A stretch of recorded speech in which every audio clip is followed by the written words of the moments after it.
क्षेत्र के लिए कुछ भी राहत नहीं दी गई है। मेरा विधानसभा क्षेत्र जनता के लिए केवल निराशा बराबर देख रहा है।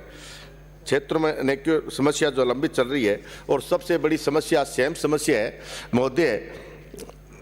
40 वर्षों से सेम चली आ रही है। पिछली भाजपा सरकार में 39 करोड़ रुपए सेम निवारण के लिए जिन्होंने किसानों को राहत मिली थी, लेकिन गत 2 वर्षों में सेम नाले की सफाई नहीं हो पा रही है। सेम का प्रकोप बढ़ रहा है, भूमि बंजर होती जा रही है, किसान परेशानियां झेल रहे हैं।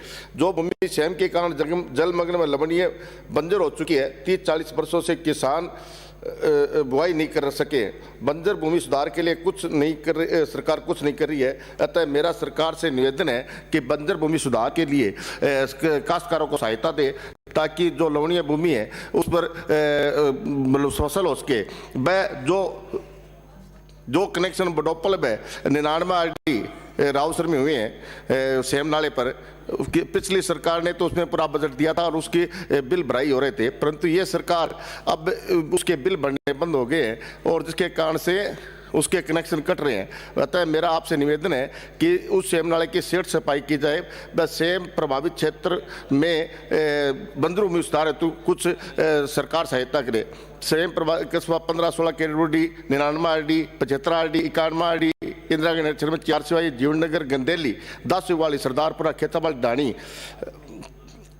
बेरूसरी, जाखड़ा वाली, बडोपल, दौलता वाली, ठाकुरवाला चक, 18 SPD, कालामन, डाणी में सेम प्रवाही काफ़ी बड़ी गंभीर समस्या रूप लेता जा रहा है। सरकार ने बजट में प्रदान नहीं किया है। अतः मेरा आपके माध्यम से सभापति महोदय निवेदन है कि सेमग्रस्त क्षेत्र में सरकार पूरा ध्यान दे, ताकि जो भूमि सेम से खाली हुई थी वो वापस कृषि योग्य बने, नहीं तो वहाँ के काश्तकार भूख के कगार पर आ जाएंगे।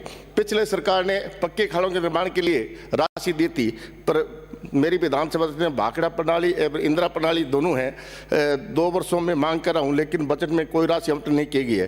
फिर भी सरकार कहती है कि हम किसान हितैषी हैं, साफ झूठ बोला जा रहा है। क्षतिग्रस्त पुलों में नहर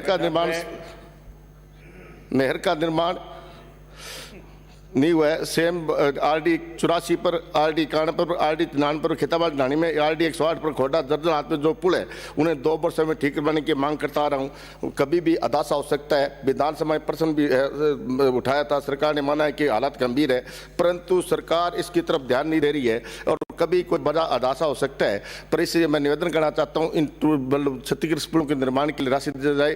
किसानों की डिग्गियों के निर्माण के लिए सरकार ने अनुदान राशि देती है। हनुमानगढ़ जिले में किसानों की अनुदान राशि का भुगतान काफी समय व्यतीत होने पर भी राशि दी गई है, फिर भी सरकार किसान हितैषी है। ये कैसा मजाक कर रही है? सरकार किसानों के साथ मजाक कर रही है। उन डिग्गियों को रुका हुआ अनुदान मिलना चाहिए। और मेरी विधानसभा क्षेत्र में गग्गर भाव नदी क्षेत्र है, परंतु 2-3 क्षेत्र ऐसे हैं जो काफी दूर से घूम कर आना पड़ता है। अतः गुंटी से पीलीबंगा, लुधियाना से अमरपुरा और पुणे वाले चक से खिदासरी, बेरूसरी, काजबे का निर्माण किया जाए, ताकि लोगों को राहत मिल सके और दूर मिल सके। और इसी तरीके से मैं शिक्षा मंत्री से निवेदन करना चाहता हूं कि पीलीबंगा के अंदर बहुत बड़ा शहर है, उसको हॉस्पिटल की बिल्डिंग टूटी हुई है और उसको हॉस्पिटल की बिल्डिंग की मरम्मत की जाए। और वहाँ विधानसभा क्षेत्र का मतलब सबसे बड़ा क्षेत्र है, तो 30 बेड का अस्पताल है तो 60 बेड कर दिया जाए, तो वहाँ डॉक्टरों की स्थिति ठीक रहेगी। परंतु सबसे बड़ी बात यह भी है कि वहाँ डॉक्टरों के रहने के लिए किसी प्रकार के क्वार्टर नहीं है और आप उसमें से भूभाग पड़ा है, उसमें क्वार्टर की स्वीकृति दे, ताकि लोगों को दूर न जाना पड़े। और जो इमरजेंसी केस आते हैं तो डॉक्टरों को दूर से बुलाना पड़ता है, जिसके कारण से या तो हनुमानगढ़ जाना पड़ता है या डेथ हो जाती है। इसलिए मेरा आपसे प्रार्थना है कि डॉक्टरों के रहने के लिए व्यवस्था करें, ताकि वहाँ पर सही ढंग से SDM क्वार्टर का लोगों को इलाज मिल सके। आपने समय दिया, इसके लिए बहुत बहुत धन्यवाद। जय भारत।